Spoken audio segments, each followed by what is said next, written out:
Baik, selamat pagi atau sore teman-teman sekalian.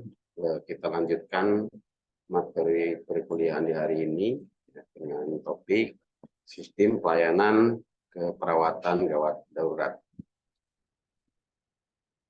Pokok bahasan yang akan kita bahas pada kesempatan ini meliputi beberapa hal yang terkait dengan bagaimana pelayanan di unit atau pelayanan di gawat darurat. Yang pertama adalah konsep secara umum gawat daruratan yang sebelumnya pada pertemuan kemarin kita sudah bahas ya. Kemudian juga kita akan membahas terkait tujuan pelayanan gawat darurat serta bagaimana sistem penanggulangan gawat darurat.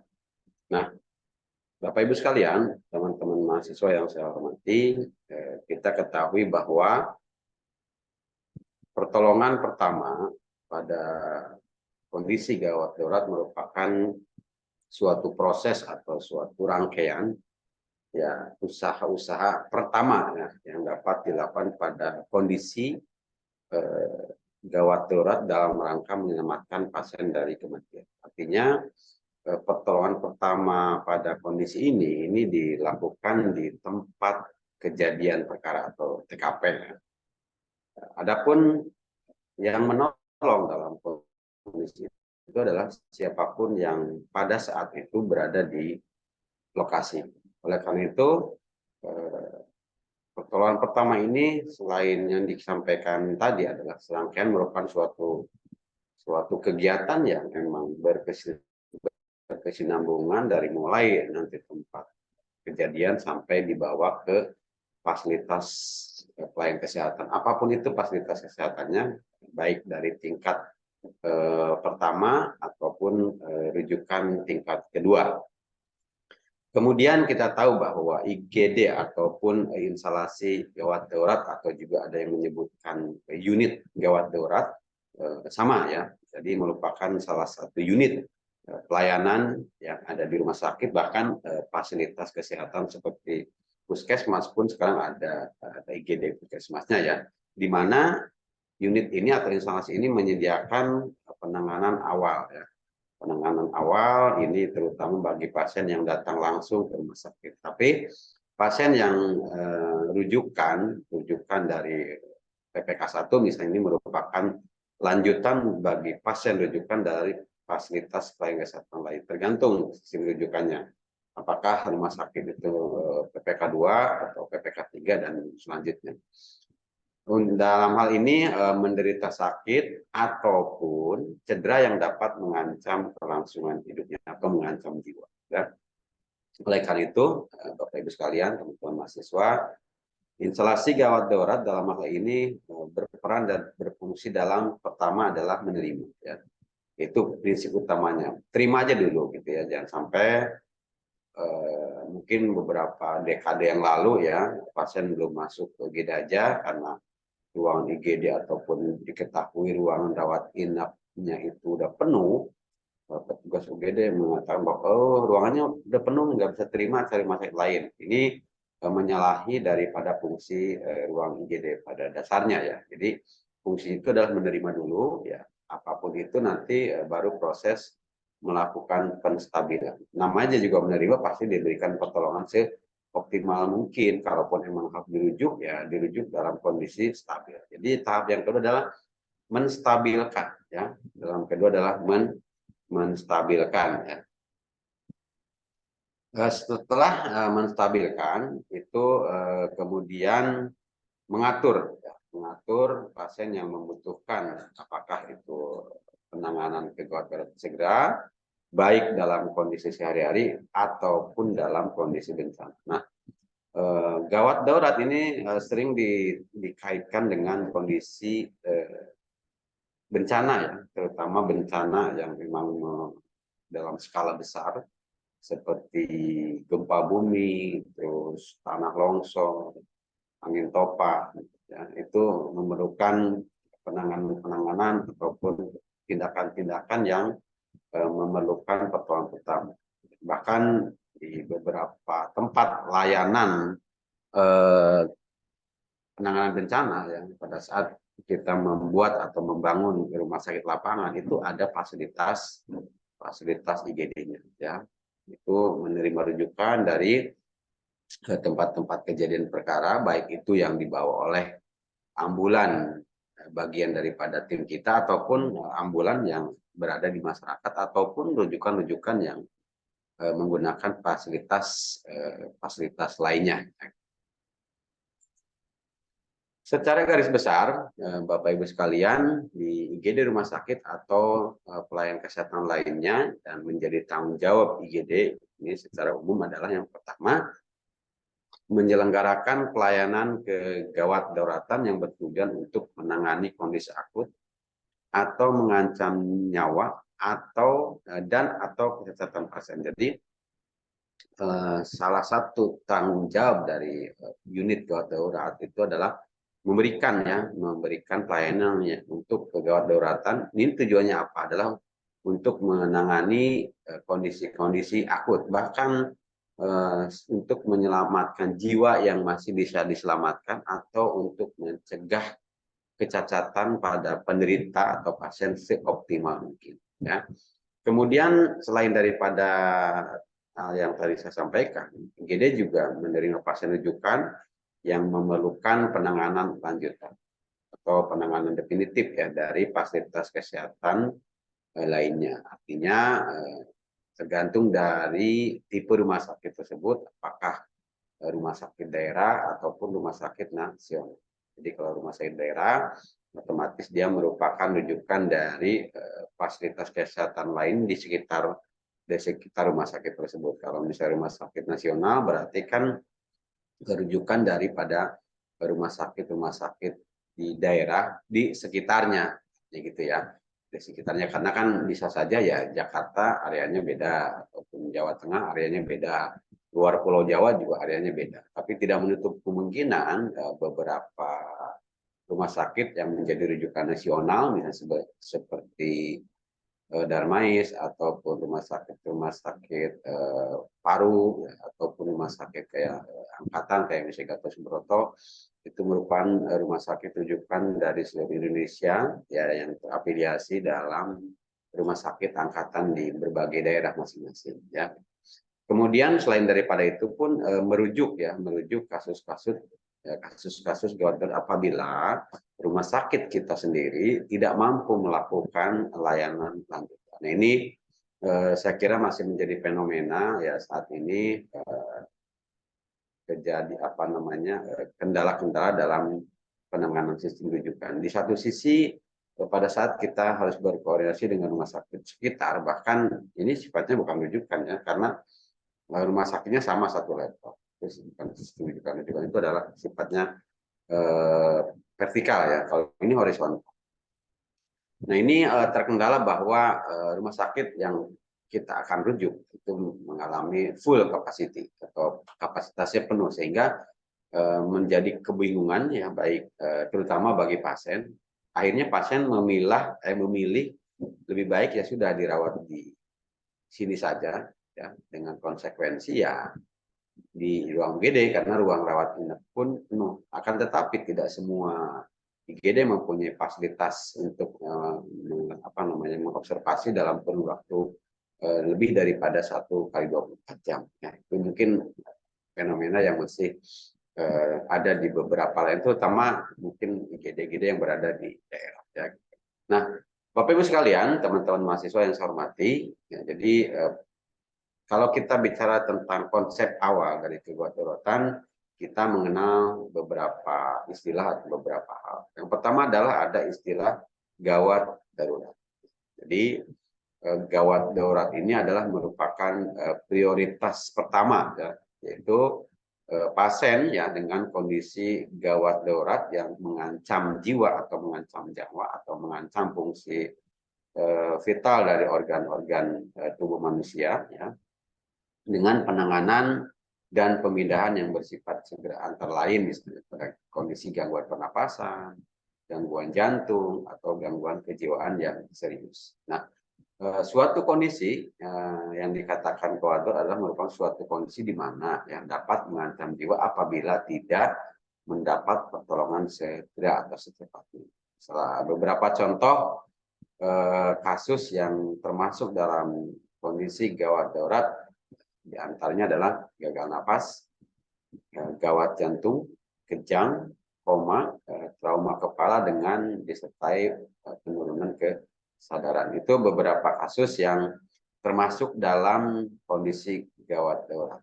Yang kedua adalah prioritas yang kedua atau gawat tidak darurat. Ini merupakan atau termasuk dalam prioritas kedua. Apakah itu? Yaitu pasien dalam kondisi darurat yang perlu evaluasi secara menyeluruh dan ditangani oleh dokter untuk dilakukan stabilisasi, untuk dilakukan diagnosa, untuk diberikan terapi definitif. Kan hal ini berpotensi mengancam jiwa atau fungsi vital bila tidak segera ditangani dalam waktu singkat. Penanganan dan pemindahan bersifat jangan sampai terlambat ya. Nah, ini ada beberapa kondisi pasien yang termasuk dalam prioritas yang kedua, yang itu adalah pasien dengan risiko shock, ya.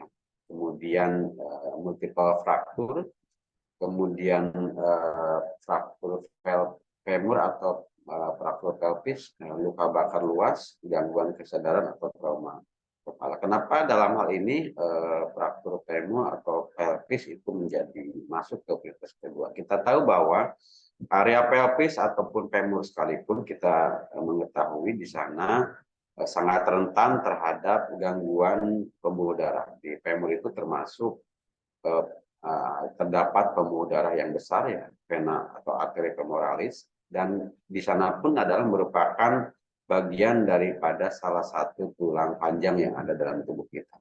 Kita tahu bahwa fungsi daripada tulang-tulang panjang, salah satu fungsinya adalah memproduksi sel darah merah. Oleh karena itu, pada saat ada gangguan pada tulang panjang itu akan berakibat fatal. Ya. Itu ya, jadi masuk ke dalam prioritas yang kedua. Kemudian kondisi gawat tidak darurat ini merupakan suatu keadaan di mana pasiennya berada dalam kondisi gawat, tetapi tidak memerlukan tindakan darurat. Contohnya adalah kanker stadium lanjut. Artinya kanker itu kan prosesnya sudah bukan hitungan hari atau bulan lagi, tapi sudah bertahun-tahun. Tapi suatu ketika pasien kanker itu mengalami suatu kondisi yang gawat. Ya, kenapa dikatakan gawat tapi tidak darurat? Artinya keluarga atau pasien pun sudah tahu konsekuensi daripada perjalanan atau stadium kanker itu sendiri. Ya, artinya kalau ada pilihan satu pasien adalah trauma kepala, satu itu akan lebih memilih yang trauma karena harapan untuk hidup atau harapan untuk mengurangi ancaman jiwa itu lebih banyak ke trauma. Tapi kalau kanker itu kan memang penyebabnya sendiri sudah termasuk dalam penyakit katastrofik ya. Jadi katastrofik harapan hidupnya itu sangat kecil. Gitu. Oleh karena itu kecuali emang di ruang UGD itu hanya satu-satunya ya sudah ditangani seperti biasa. Ya. Kemudian ada istilah darurat tidak gawat. Ini termasuk dalam prioritas yang ketiga, yaitu pasien gawat darurat atau POLS emergency yang tidak memerlukan pemeriksaan dan perawatan segera. Biasanya ini pasien-pasien akibat musibah yang datang tiba-tiba tetapi tidak mengancam jiwa ya. Contohnya adalah fraktur tapi tertutup. Itu tidak mengancam jiwa gitu ya. Kemudian yang masih juga tidak gawat, tidak darurat, yaitu pasien poliklinik yang datang ke UGD. Jadi ada beberapa fenomena juga mungkin di beberapa rumah sakit, terutama di jam-jam kerja pagi, karena pasien itu tidak mau antri di poliklinik, ya antriannya dari pagi udah ngambil nomor dari subuh ke bagian nomor berapa. Sekarang masyarakat lebih memilih pada saat hal itu ke IGD ya. IGD itu sebenarnya ya banyak fenomena yang terjadi ya. Banyak fenomena yang terjadi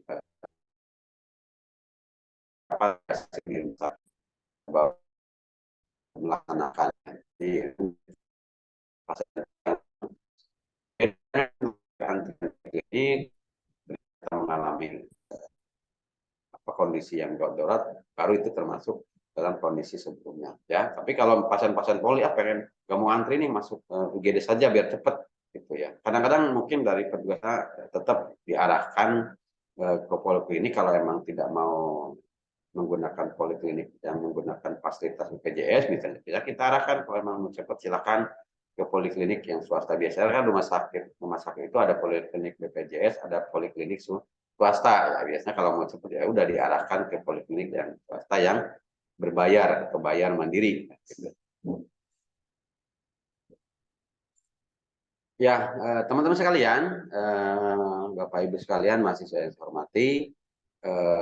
Kalau kita lihat penjelasan yang tadi, jadi tujuan pelayanan darurat ini dibagi dalam beberapa tahapan ya.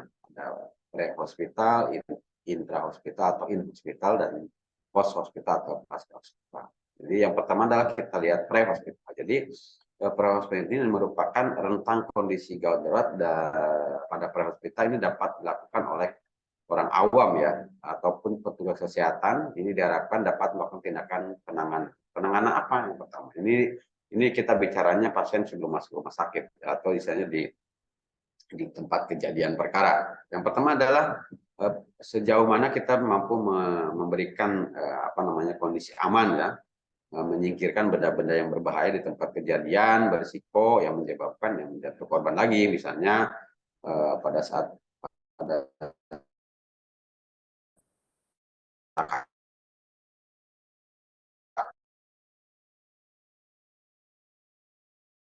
juga harus mengamankan lokasi ataupun pasien yang berada di kondisi ataupun berada di posisi jalan raya misalnya kan, yang lalu lalang kendaraan itu ramai ya, kita harus memberikan pertolongan di tempat aman. Jangan memberikan pertolongan pada pasien di tengah jalan ya. Kalau begitu nanti kita kan nggak tahu, kalaupun kita tidak tertabrak ya mungkin ada kejadian lagi, kendaraan yang tiba-tiba berhenti akan bertuburkan di belakangnya gitu ya. Ya kalaupun enggak ya kita kena korban kemudian gitu, karena tanggung orang kondisi jalan raya lagi rame ya, kita memberikan pertolongan saking pengen cepat. Itu tidak juga seperti itu ya, karena ada prinsip bahwa ya aman korban ya aman kita juga. Jangan sampai aman korban kitanya nggak aman, kita jadi korban berikutnya ya. Kemudian dalam pre-hospital ini melakukan triase atau memilih dan menentukan kondisi gawat darurat serta memberikan pertolongan pertama sebelum petugas kesehatan atau yang lebih ahli datang untuk membantu ataupun pasien sampai mendapat pertolongan di tempat yang semestinya ya. Kemudian juga apa yang dilakukan dalam pre-hospital ini melakukan fiksasi atau stabilisasi sifatnya sementara ya. Jadi kalau misalnya di rumah sakit menggunakan bides, palak ataupun perban ya, kalau di tempat kejadian perkara yang penting adalah fiksasi dan stabilisasi. Apapun itu menggunakan apapun itu yang penting tujuannya itu ya, fiksasi dan stabilisasi. Kemudian melakukan evakuasi, artinya korban dipindahkan ke tempat yang lebih aman ya untuk dikirim ke pelayanan kesehatan yang sesuai kondisi korban, artinya sambil menunggu ambulan datang. Saya kira untuk saat ini ya di beberapa daerah, di beberapa wilayah, ambulan itu banyak ya. Kalau kita lihat di jalan raya sekian menit itu ambulan pasti berbunyi gitu ya. Pasti berbunyi, itu saking banyaknya ambulan, bahkan di setiap desa itu adanya itu ada ya, tempat beribadah pun memfasilitasi keberadaan ambulan. Bahkan kalau saat ini teman-teman yang kita lihat lagi musim-musim lagi musim-musim kampanye nih, banyak orang-orang yang memberikan sumbangan kepada masyarakat berupa ambulan. Tapi kan di belakangnya suka ada gambar ya, gambar salad segala macam. Itu sebenarnya ya silakan dimanfaatkan. Sama pada kondisi kejadian bencana ya, di masa persiapan ataupun pemilihan itu sangat banyak ya sumbangan dari berbagai partai, dari berbagai caleg. Cuman ujung-ujungnya disertai dengan bendera ataupun stiker yang ditempelkan. Bahkan kalaupun memang memberikan bingkisan ditempel ya di dusnya gitu ya, ataupun apalah, yang penting ada identitas bahwa ini dari caleg mana partai. Ya tidak apa-apa, silakan. Kalau kata Prabowo mah ya kalaupun memang ada apa namanya money politik ya uang terima aja gitu ya, uang terima aja, tapi pilihan tergantung kita sendiri. Itu ya, jadi ada slogan seperti itu.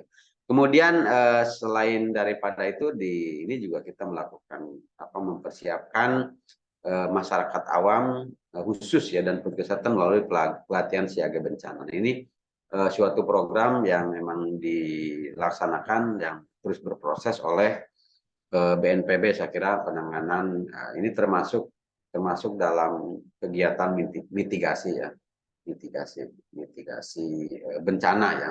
Nggak tahu sekarang masih nggak ya, kalau dulu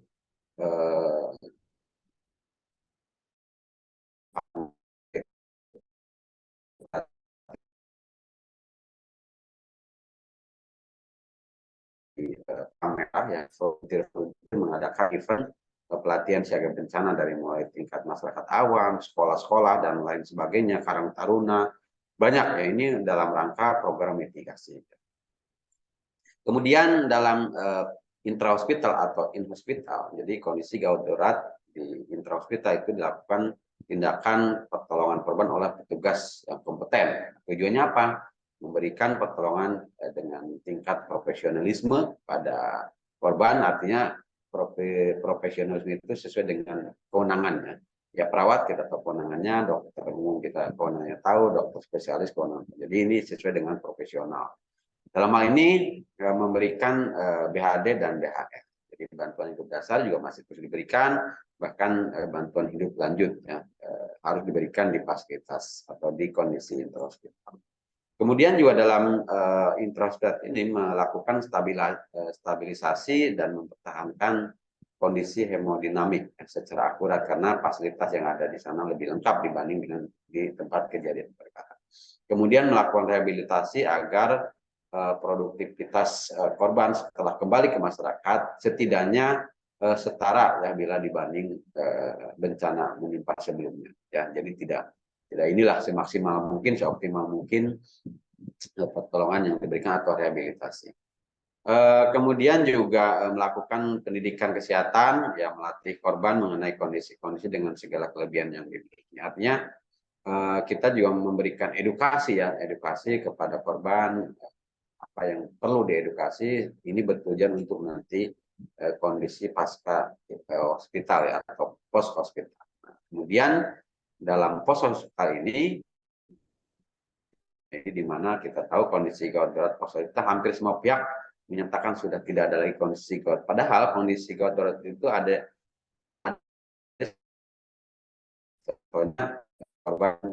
korban tindak perkosaan. Jadi setelah pun pulang dari rumah sakit itu masih proses berkepanjangan, ya masih. Bahkan kalau misalnya jangan perkosaan, kasus tawuran aja ya, kasus tawuran ya, kita sudah menangani korban tawuran ya, ya udah tidak dirawat gitu ya. Tapi pada saat pasien pulang dari rumah sakit, tawurannya berkelanjutan tuh di luar sana. Dia korban karena merasa kuat ikut tawuran lagi ya, kena bacok lagi, bisa saja gitu ya.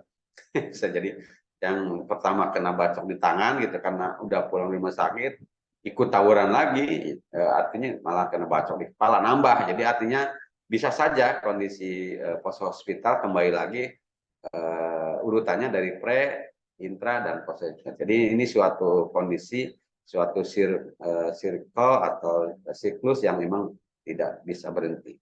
Kemudian yaitu salah satu contohnya adalah korban perkosaan ini mengalami gangguan trauma psikis ya.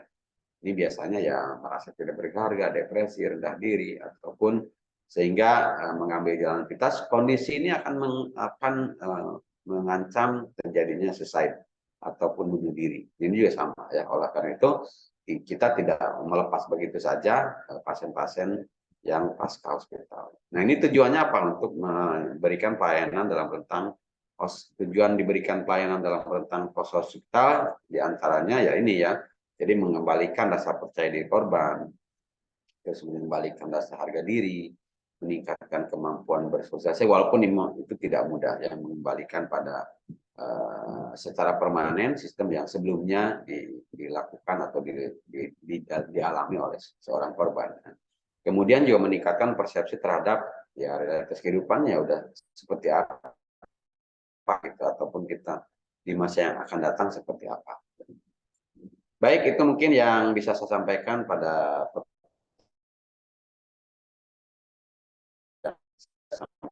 kita bermanfaat. Saya tutup, selamat pagi atau selamat siang atau selamat sore. Wassalamualaikum warahmatullahi wabarakatuh.